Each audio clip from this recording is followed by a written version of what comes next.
This is going to be an unboxing for a new multi-tool I got. My Victorinox wasn't really... Well, I broke my Victorinox. I'm going to get it fixed, but I found this on eBay.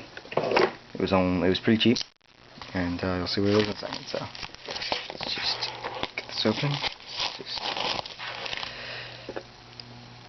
Spider tenacious, and let's see if there's any papers in there. Alright, so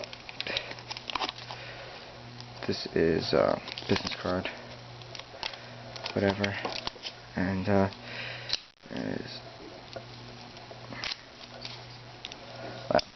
is very small. Is I left them in micro.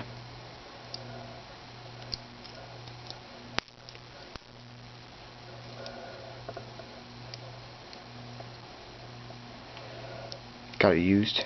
It's $8. Definitely needs to be oiled a lot. So this is new to my EDC.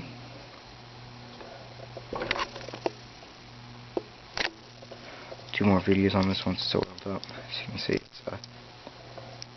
see, it definitely needs to be oiled. See, it's sticking. It's got a not bad play. Hold on. So yeah, it definitely needs to be oiled. Oh, that's cool. That's it.